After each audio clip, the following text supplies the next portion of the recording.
Sejam bem-vindos ao canal Falando Sério, Eu Superior. Quanto tempo ainda temos? Neville Goddard. Tempo, tempos e a metade de um tempo. Então, um deles falou ao homem vestido de linho, que estava rio acima. Quanto tempo passará antes que se cumpram todas essas maravilhas? E o homem vestido de linho, que estava acima das águas do rio, levantou ao céu a mão direita e a mão esquerda, e eu o ouvi jurar por aquele que vive para sempre. E acrescentou: haverá, pois, um tempo, tempos e a metade de um tempo. Em seguida, todas as coisas se cumprirão. Daniel 12, versículos 6 e 7. Em uma de minhas palestras em Los Angeles, sobre o tema do significado oculto por trás das histórias bíblicas, alguém me pediu para interpretar a citação acima, do livro de Daniel. Depois de confessar que não sabia o significado desta passagem específica, uma senhora na plateia disse para si mesma: se a mente age de acordo com a concepção que ela molda, então eu vou encontrar a verdadeira resposta para essa pergunta. E direi ao Neville. E isto foi o que ela me disse. Ontem à noite foi feita a pergunta: qual é o significado de tempo, tempos e a metade de um tempo? Como foi escrito no livro de Daniel? Antes de dormir ontem à noite, eu disse a mim mesma: sei que há uma resposta simples para esta pergunta, então vou assumir que eu a conheço. E enquanto eu estou dormindo, meu eu maior encontrará a resposta e revelará ao meu eu comum em um sonho ou em uma visão. Por volta das 5 horas da manhã, eu acordei. Ainda era muito cedo para levantar-me. Assim, permanecendo na cama, rapidamente caí nesse estado meio que acordada, meio que dormindo e meio que sonhando. E enquanto eu estava nesse estado, uma imagem de uma velha senhora veio à minha mente. Ela estava sentada em uma cadeira de balanço, balançando para frente e para trás, para frente e para trás. Então uma voz, que me parecia ser dela, me disse: faça mais e mais vezes até que isso atinja os tons da realidade. Então pulei da cama e reli o capítulo 12 de Daniel. E esta é a resposta intuitiva que recebi.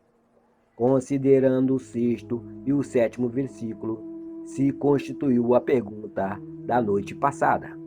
Senti que se as vestes com as quais os personagens bíblicos estavam vestidos correspondiam ao seu nível de consciência, conforme você ensina, então, de fato, o linho deve representar um nível de consciência mais elevado, pois o homem vestido de linho estava sobre as águas do rio, e se as águas simbolizam um alto nível de verdade psicológica, conforme você ensina, então o indivíduo que podia andar sobre elas realmente deve representar um estado de consciência mais elevado.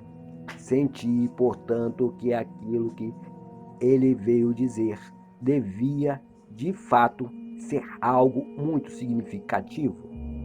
Agora a pergunta feita a ele foi: quanto tempo passará antes que se cumpram todas estas maravilhas? E sua resposta foi: um tempo, tempos e a metade de um tempo.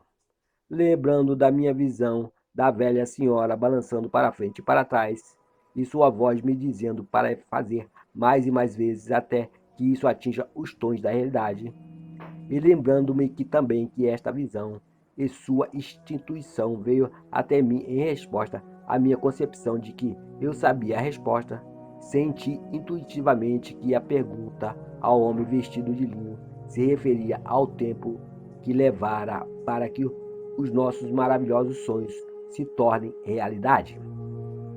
E a resposta é: repeti-los várias e várias vezes até que eles atinjam os tons da realidade.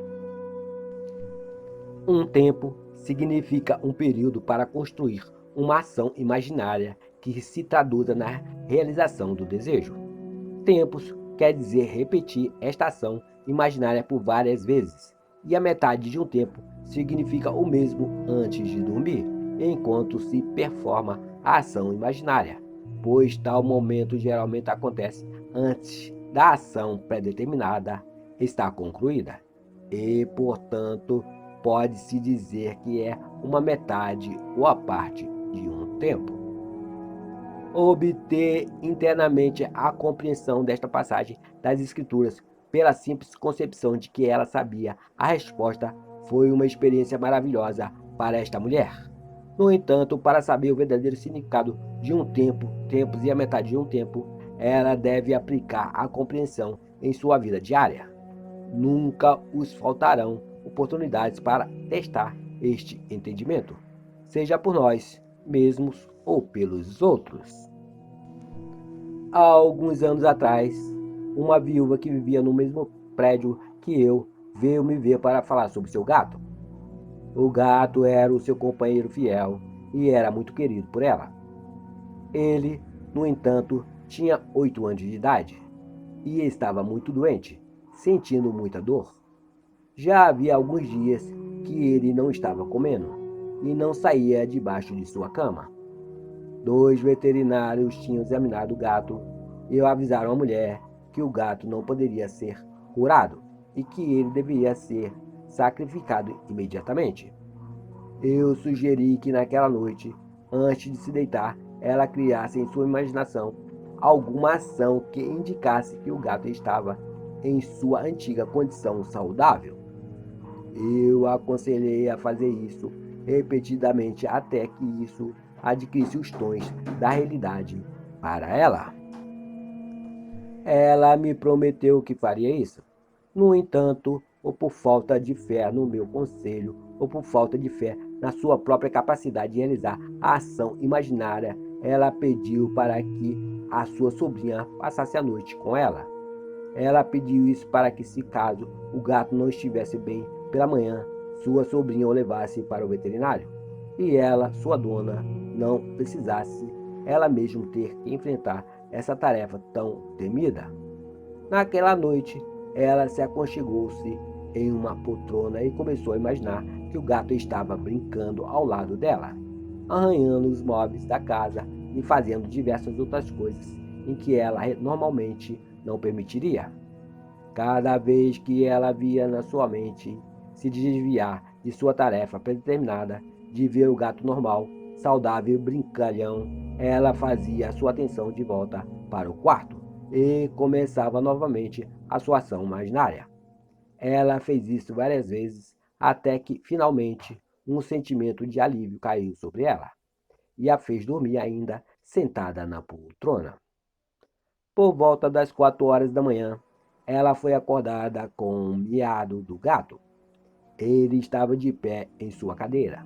Depois de chamar sua atenção, ela a atraiu até a cozinha, onde ele implorou por comida. Arranjou-lhe um pouco de leite quente, que ela rapidamente bebeu, e miou pedindo mais. Esse gato viveu confortavelmente por mais 5 anos, quando, sem dor ou doença, ele morreu naturalmente durante o sono. Quanto tempo passará antes que se cumpram todas estas maravilhas? Haverá, pois, um tempo, tempos e a metade de um tempo. Em seguida, todas as coisas se cumprirão. Em um sonho ou em uma visão durante a noite, quando o sono profundo cai sobre os homens e adormecemos em nossas camas, então ele abre os seus ouvidos e sela a sua instrução. Jó 33, versículo 15 e 16. Narração Cidinho de Assis.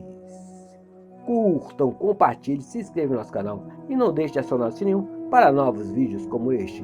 Muito obrigado, meus amigos. Fiquem com Deus.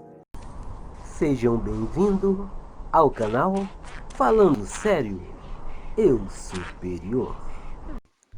Convicção, o poder que faz acontecer. Neville Goddard.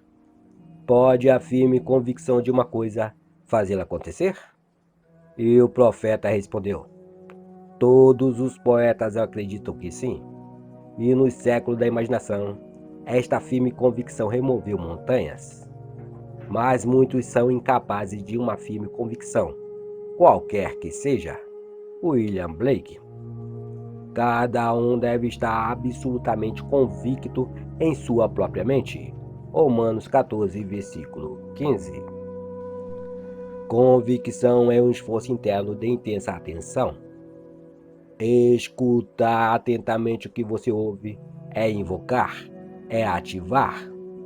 Ao escutar, você pode ouvir o que você quer ouvir e persuadir aqueles que além do alcance do ouvido externo. Fale internamente apenas em sua imaginação. Faça a sua conversa interior estar de acordo com o seu desejo realizado. Aquilo que você deseja ouvir por fora, primeiro você deve ouvir por dentro. Englobe o externo de dentro para fora e torne-se alguém que apenas ouve aquilo que implica na realização do seu desejo. E todos os acontecimentos externos do mundo se tornarão uma ponte que o conduz à realização objetiva do seu desejo. O seu discurso interno é perpetualmente escrito ao seu redor em acontecimento. Aprenda a relacionar esses acontecimentos aos seus discursos internos e você se tornará um autodidata.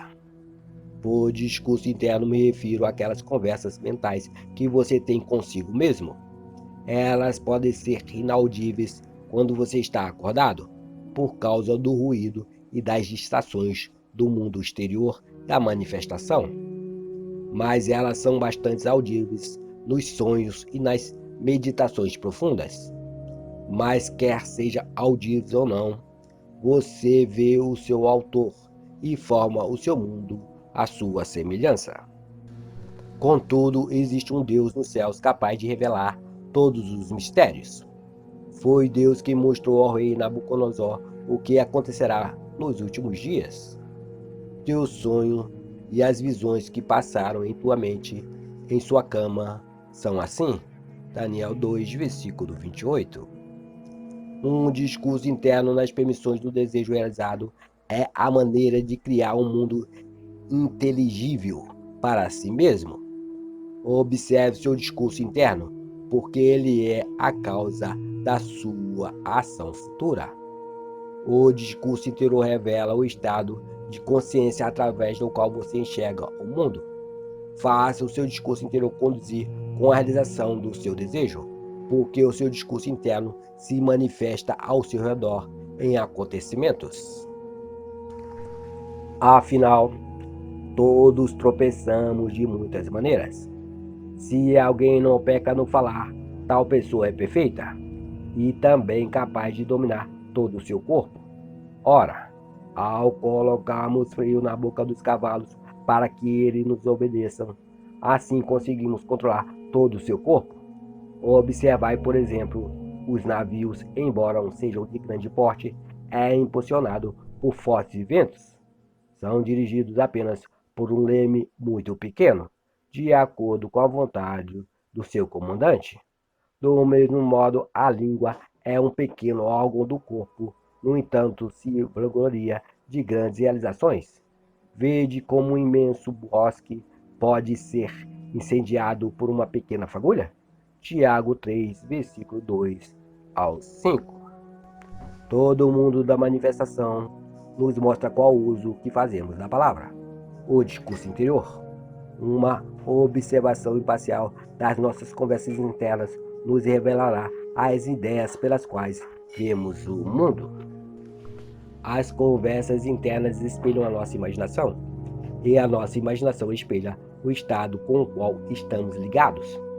Se o estado ao qual nós ligamos é a causa dos fenômenos na nossa vida, então estamos aliviados do fardo de ter que saber como fazer todas as coisas, pois não temos nenhuma escolha a não ser identificar-nos com o nosso objetivo, fazendo com que o estado com o qual nos identificamos seja espelhado pelo nosso discurso interior. Então, para alterar o estado com o qual nos unimos, devemos primeiro mudar nossa conversa mental, pois são as nossas conversas internas que criam os fatos de amanhã. Abandonai as conversas antigas com o velho homem, que é corrupto, e vos renoveis no espírito da nossa mente. Dedique-se ao novo homem, que é criado em justiça. Efésios 4, versículo 22 ao 24. Nossas mentes, nossos estômagos são aguçados pela mudança de alimento.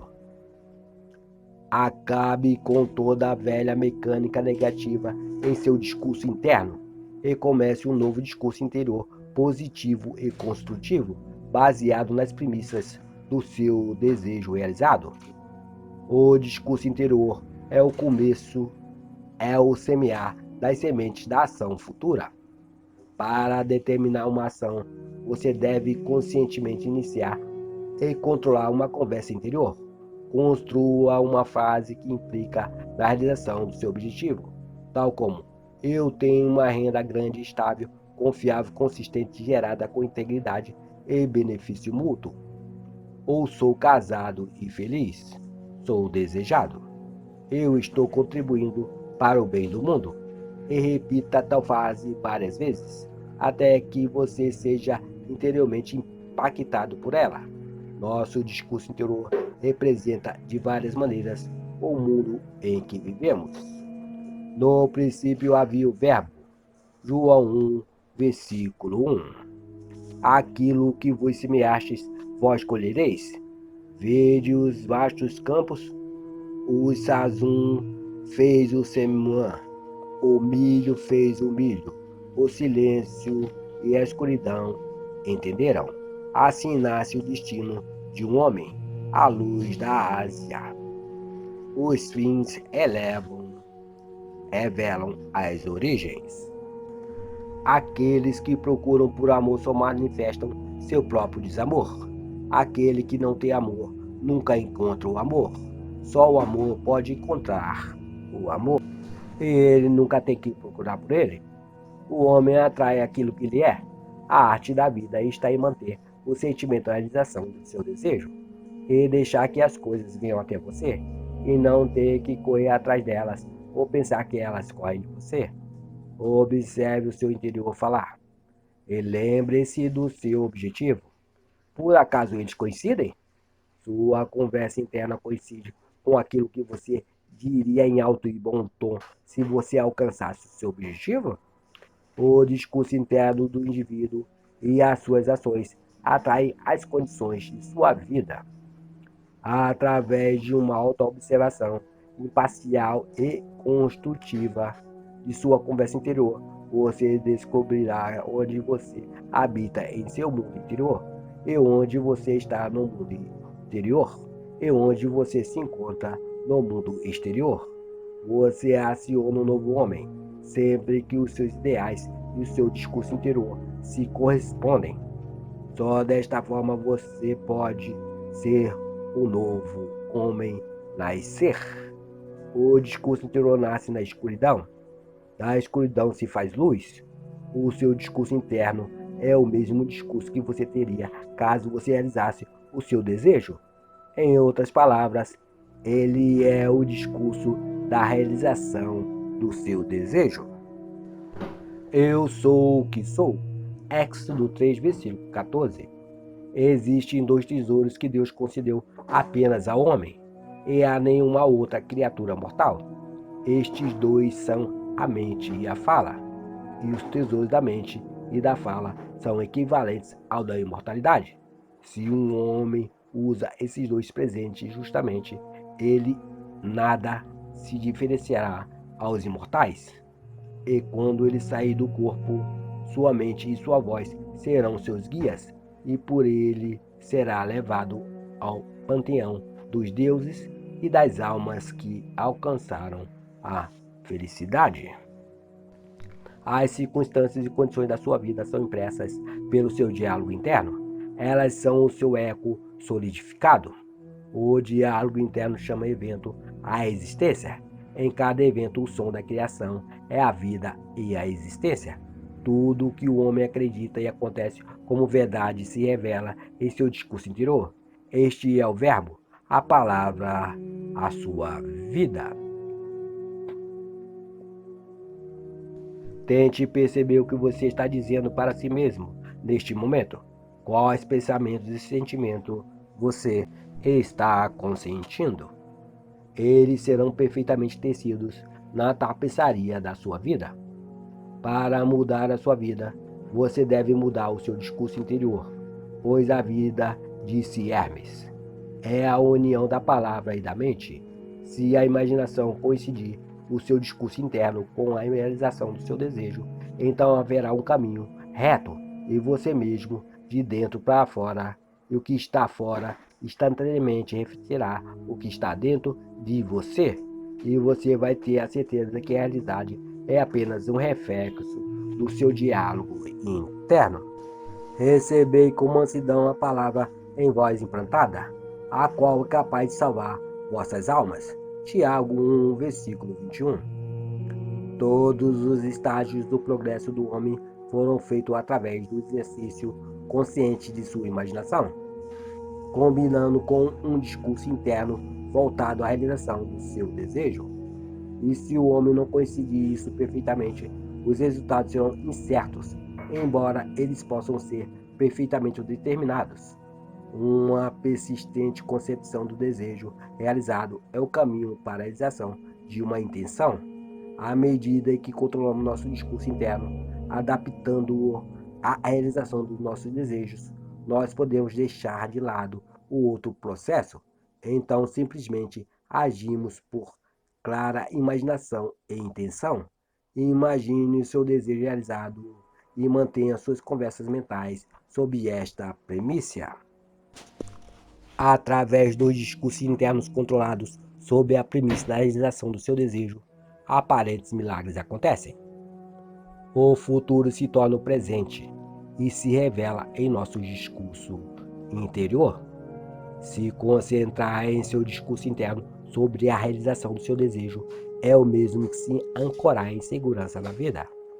Nossas vidas parecem ser divididas em eventos, mas estes nunca são aleatórios, contanto que retenhamos o discurso interno da realização dos nossos desejos.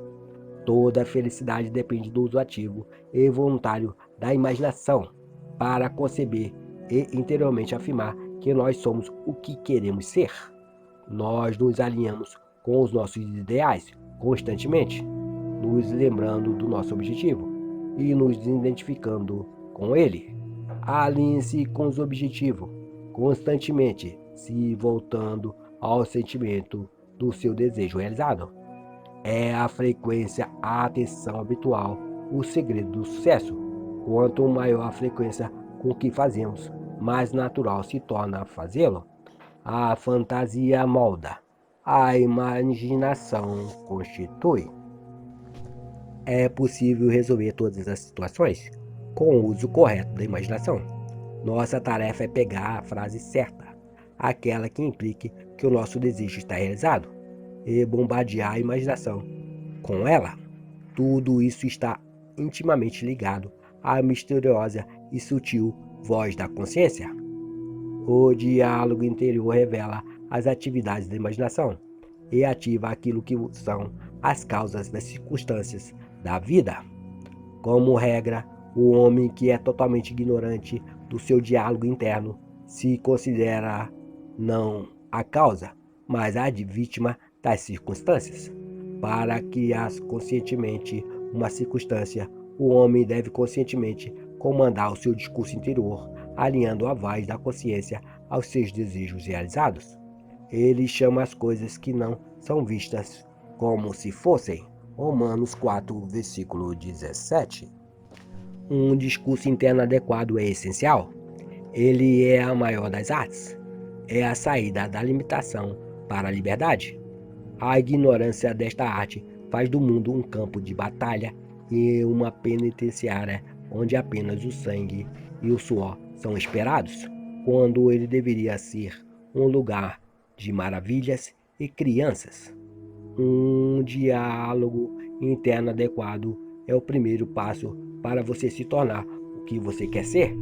O diálogo de uma imagem da mente é a mente em uma imagem de Deus. Sejam bem-vindos ao canal Falando Sério, Eu Superior. Sua afirmação é a sua consciência. Neville Goddard.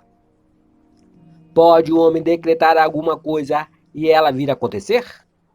Mas que certamente que pode. O homem sempre decretou o que tem aparecido em seu mundo, e ele hoje continua decretando o que está aparecendo em seu mundo, e ele continuará a fazê-lo enquanto o homem for consciente de ser homem. Não há nada que tenha aparecido no mundo do homem que ele não tenha decretado que deveria. Você pode até negar, tente se quiser, você não conseguirá provar o contrário, pois esta afirmação se baseia em um princípio imutável. Você não vai conseguir comandar as coisas que irão aparecer através de suas palavras ou através das suas declarações em voz alta. Tais vãs repetições frequentemente só confirmam o oposto do que se é dito. Um comando ou uma afirmação sempre será feito através da consciência, ou seja, cada homem deve ser consciente daquilo o que ele afirma para si mesmo. Uma nova perspectiva. Quando a Bíblia for lida nesta perspectiva, você perceberá que ela é o maior livro científico já escrito.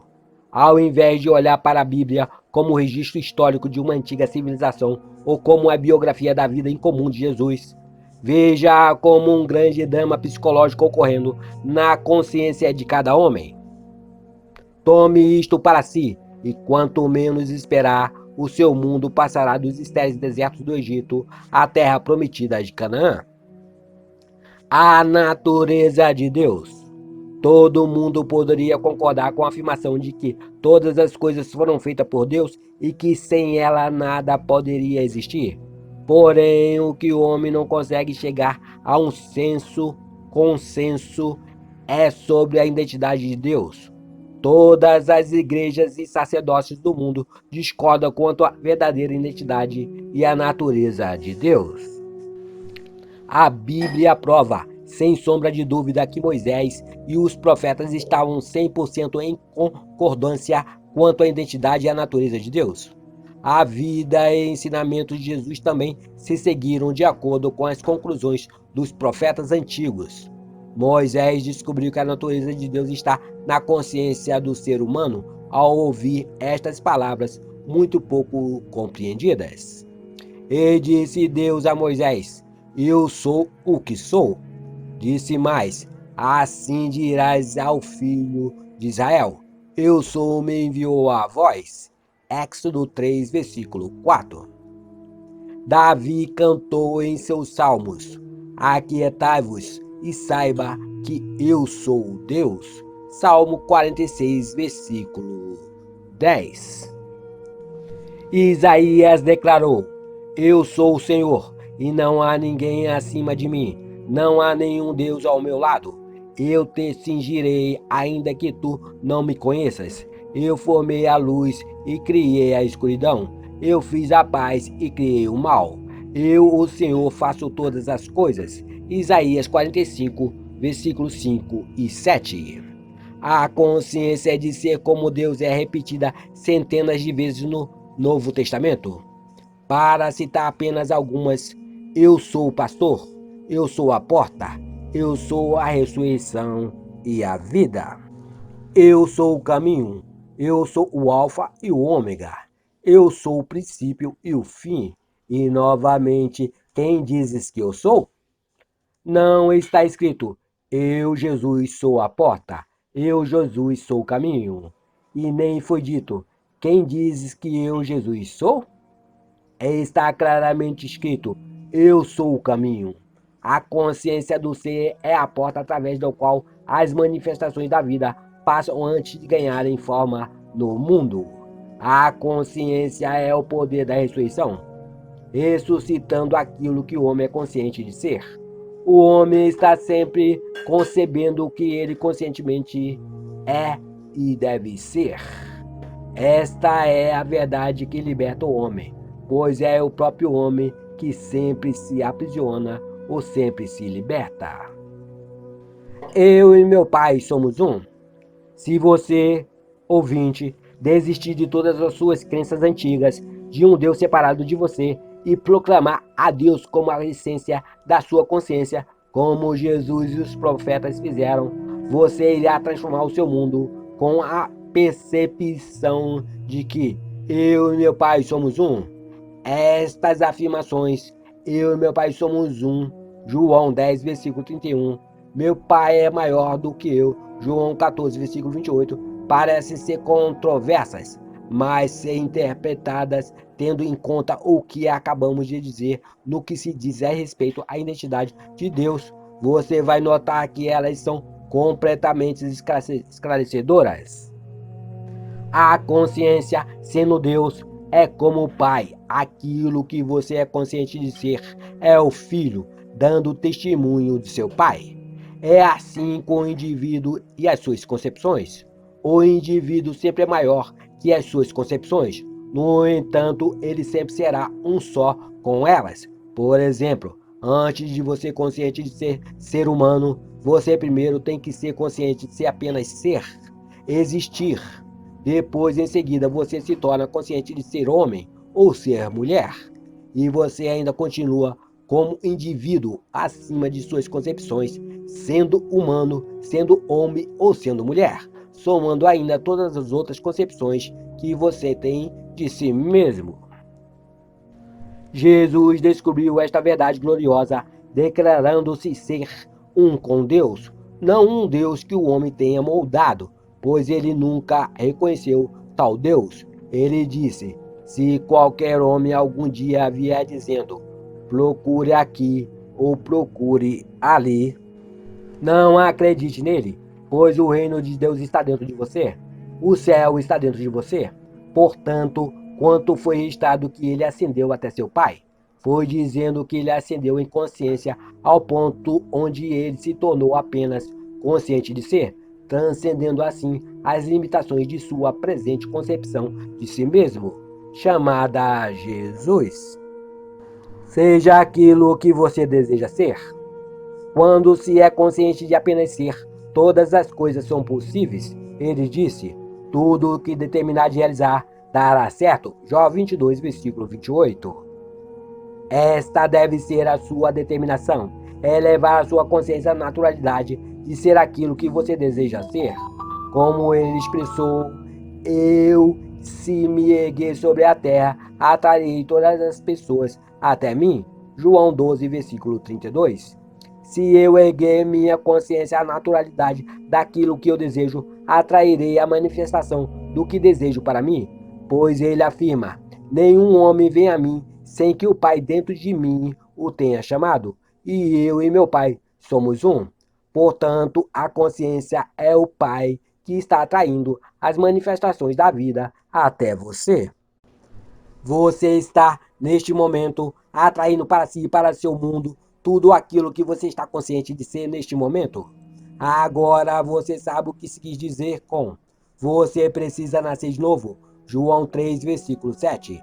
Se você estiver insatisfeito com a sua situação atual na vida, a única maneira de mudar isso é tirar a sua atenção das causas que parecem reais para você e desenvolver a sua consciência de ser aquilo que você deseja ser. Você não pode servir a dois senhores. Portanto, para tirar o seu foco de um estado de consciência e direcioná-lo para outro, é o mesmo que morrer para um e viver para o outro. A pergunta: quem dizes que eu sou? Lucas 9, versículo 20. Não foi feita por um homem chamado Jesus a um homem chamado Pedro. Esta é a eterna pergunta que é feita pela sua verdadeira essência ao seu ego. Em outras palavras, quem dizes que és? Pois a sua autoconvicção e sua opinião sobre si próprio é o que irá determinar sua expressão na vida. Ele disse: você acredita em Deus? Crede também em mim. Em outras palavras, em mim, dentro de você, está este Deus. Orar sim, suplicar não.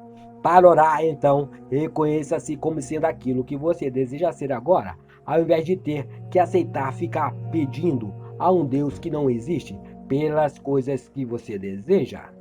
Agora você consegue entender por que milhões de orações não são atendidas.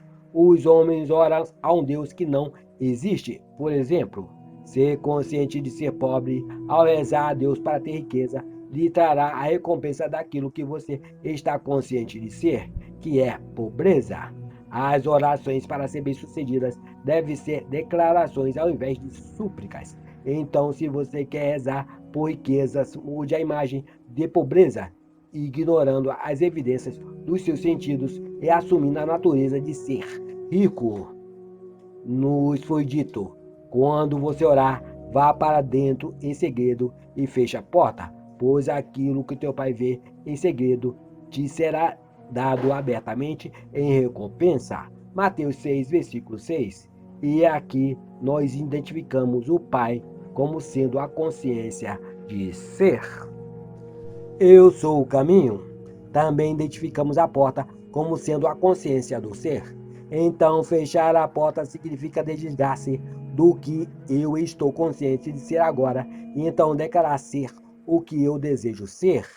A partir do momento em que a minha reivindicação for restabelecida ao ponto de se tornar uma convicção, eu começo a atrair para mim as evidências daquilo que é afirmado. Não se questione como as coisas vão acontecer, pois nenhum homem sabe disso. Ou seja, ninguém sabe de que maneira as coisas desejadas irão aparecer. A consciência é o caminho ou a porta através da qual as coisas aparecem. Ele disse: Eu sou o caminho, e não eu, José da Silva, sou o caminho, mas eu sou a consciência de ser, o caminho através do qual tudo tem que passar. Os sinais sempre sucedem, eles nunca precedem. Nada que esteja fora da sua consciência existe em seu mundo. Portanto, obtenha primeiro a consciência e as coisas serão compelidas a existir. Foi dito a você: buscai primeiro o reino dos céus, e todas as coisas vos serão acrescentadas. Consiga primeiro a consciência das coisas que você está procurando e deixe que elas se desenvolvam naturalmente. Isto é o que é se entender por tudo o que determinar de realizar dará certo. Nação Cidinho de Assis. Curtam, compartilhem, se inscrevam no nosso canal e não deixe de acionar o sininho para novos vídeos como este. Muito obrigado, meus amigos. Fiquem com Deus. Sejam bem-vindos ao canal Falando Sério, Eu Superior. Eu sou, me enviou a voz. E o Senhor aceitou com alegria Abel e suas ofertas. Todavia não se agradou de Caim e de suas oferendas. Gênesis 4, versículo 4 e 5. Se buscarmos nas Escrituras, podemos nos tornar conscientes de um significado muito maior e mais profundo na citação acima, do que aquilo que nos daria uma leitura literal. O Senhor não é diferente de sua própria consciência.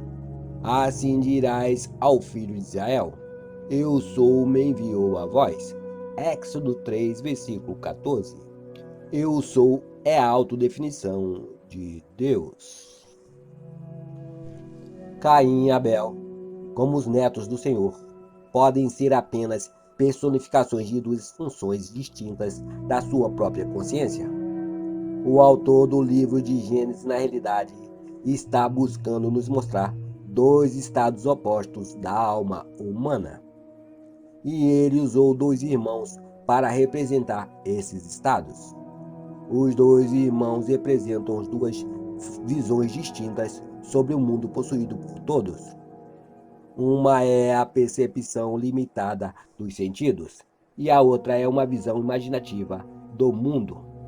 Caim, a primeira perspectiva, é uma redenção passiva às aparências e uma aceitação da vida com base no mundo exterior. Uma perspectiva que inevitavelmente conduz ou uma ânsia insaciável ou o contentamento de uma desilusão. Abel, a segunda perspectiva, é uma visão da realização do desejo. O homem é acima das evidências dos sentidos, no estado de alívio, onde ele já não mais anseia pelo desejo. A ignorância da segunda perspectiva é a alma em chamas.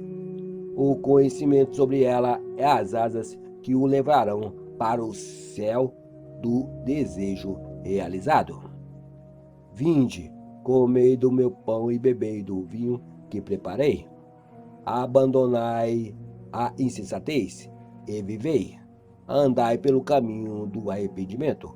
Provérbios 9, versículos 5 e 6. Na Epístola aos Hebreus, o autor nos diz que a oferta de Abel foi a fé. Pela fé, Abel ofereceu a Deus um sacrifício melhor que o de Caim. Hebreus 11, versículo 4. O autor afirma ainda: em verdade, sem fé é impossível agradar a Deus. Hebreus 11, versículo 6. Ora, a fé é a substância das coisas que se esperam, a prova das coisas que não se veem. É pela fé que entendemos que os mundos foram criados pela palavra de Deus, de modo que o visível não foi feito daquilo o que se vê. Hebreus 11, versículo 1 e 3. Caim ofereceu as evidências dos sentidos, das quais a consciência o Senhor rejeita, porque a aceitação deste dom como um molde para o futuro significaria a estagnação e a perpetuação do estado presente para sempre. O doente ficaria doente, os pobres seriam pobres, o ladrão seria um ladrão, o assassino sempre um assassino, e assim por diante, sem esperança de redenção. O Senhor, ou a consciência, não aceita esta utilização passiva da imaginação, que é o presente de Caim. Ele se deleita no presente de Abel, o exercício ativo, amoroso e voluntário da imaginação do homem em favor de si e dos outros. E que diga o fraco: eu sou forte. Joel 3, versículo 10. Deixe que o homem desconsidere as aparências e deixe-o declarar ser o homem que ele quer ser. Deixe-o imaginar a beleza onde os seus sentidos revelam as cinzas, a alegria onde eles testificam o luto, riqueza onde eles testemunham a pobreza. Somente por tal uso voluntário e ativo da imaginação, o homem poderá se erguer e restaurar o Éden.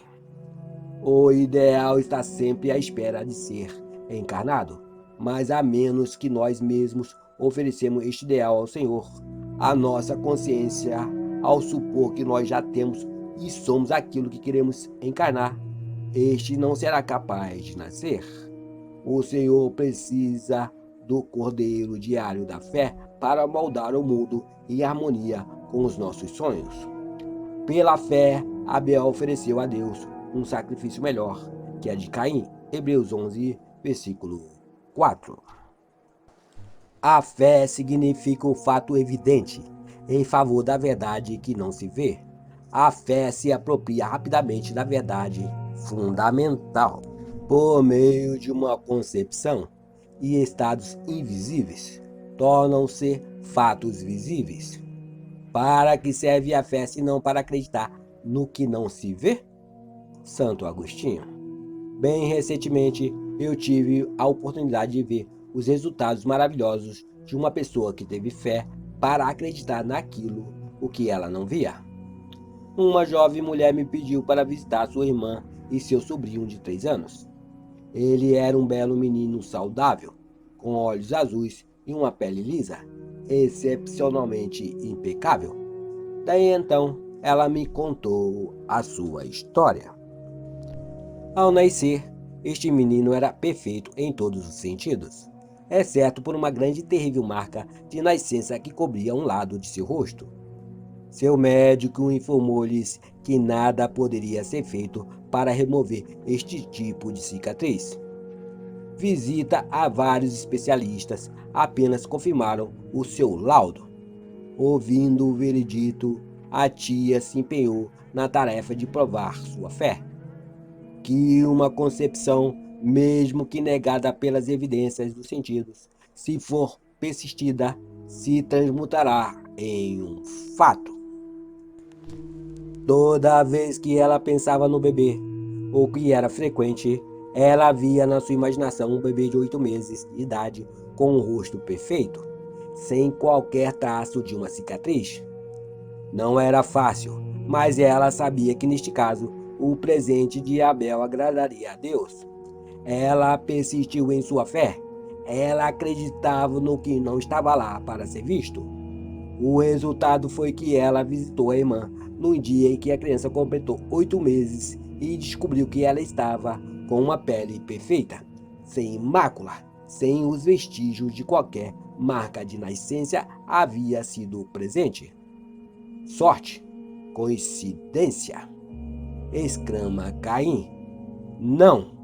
Abel sabe que estes são nomes dados por aqueles que não têm fé. As obras da fé. Caminhamos pela fé, não pela visão. Segundo Coríntios 5, versículo 7. Quando a razão e os fatos da vida se opõem à ideia que você deseja realizar e você aceita as evidências dos seus sentidos e os ditames da razão como na verdade, você apresenta ao Senhor sua consciência a oferta de Caim, e é óbvio que tal oferta não irá agradá-lo. A vida na Terra é um campo de treinamento para a construção de sua imagem. Se você usar apenas os moldes ditados pelos seus sentidos, não haverá nenhuma mudança em sua vida. Você está aqui para viver uma vida mais abundante. Então você deve usar os moldes invisíveis da imaginação e alcançar resultados e realizações, o teste crucial do seu poder de criador. Somente quando você assumir o sentimento do desejo realizado e permanecer nele, você estará oferecendo o presente que agrada. Quando o presente de Abel for minha veste, então eu realizarei o meu desejo. O profeta Malaquias criticou os homens por roubarem a Deus. E eles replicaram: como é que roubamos a Deus? Nos dízimos e nas ofertas. Malaquias 3, versículo 8. Fatos baseados na razão e nas evidências dos sentidos, que se opõem à ideia em busca de expressão, lhes roubam a crença na realidade do estado invisível. Mas a fé é a prova das coisas que não se veem, e através dela, Deus chama as coisas que não são como se já fossem. Romanos 4, versículo 17. Chamar as coisas que não são vistas como se já fossem é assumir o sentimento do desejo realizado. Trazei, portanto, todos os dízimos aos depósitos do templo, a fim de que haja alimento em minha casa. Provai-me nisto, diz o Senhor dos Exércitos, e comprovai com vossos próprios olhos, se não lhe abrirei as comportas do céu, e se não derramarei sobre vós tantas bênçãos que não tereis celeiros o bastante para aguardá-las. Malaquias 3, versículo 10. Esta é a história de um casal que vivia em Sacramento, Califórnia, que se recusaram a aceitar as evidências dos seus sentidos. Eles se recusaram a aceitar uma recente perda. A esposa tinha dado ao seu marido um relógio de pulso muito valioso. O presente dobrou de valor por causa do significado e do sentimento a ele atribuído. Eles tinham uma pequena rotina com o relógio. Todas as noites, ele tirava o relógio e entregava a ela, e ela o guardava em uma caixa especial no criado mudo. Todas as manhãs, ela pegava o relógio e lhe entregava para que ele o colocasse. Uma certa manhã, o relógio não estava lá. Os dois lembraram-se que tinham realizado os seus passos habituais na noite anterior.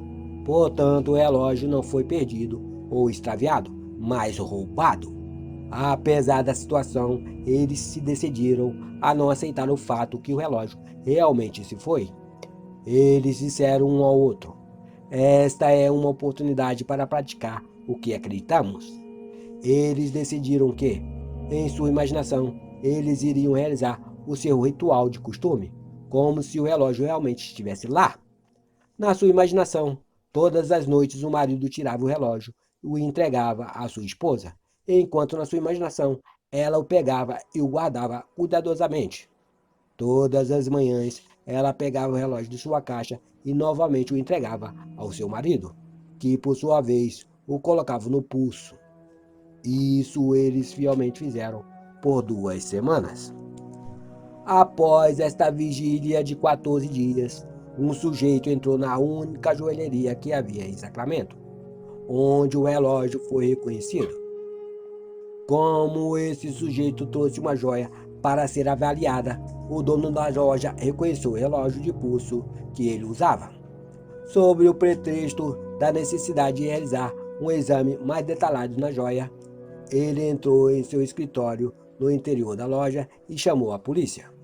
Depois que a polícia prendeu o homem, encontraram no apartamento dele mais de $10.000 em joias roubadas. Ao caminhar pela fé, não pela visão, este casal alcançou o seu desejo, o relógio, e também ajudou a muitos outros a recuperarem aquilo e que parecia estar perdido para sempre. Se alguém avança confiantemente na direção de seu sonho e empenha em viver a vida que imaginou, esse alguém irá se confrontar com um sucesso inesperado nos dias que virão. Narração Cidinho de Assis. Fiquem com Deus, meus amigos, e muito obrigado. Compartilhe, se inscreva, curta o nosso canal e não deixe de acionar o sininho para novos vídeos como este.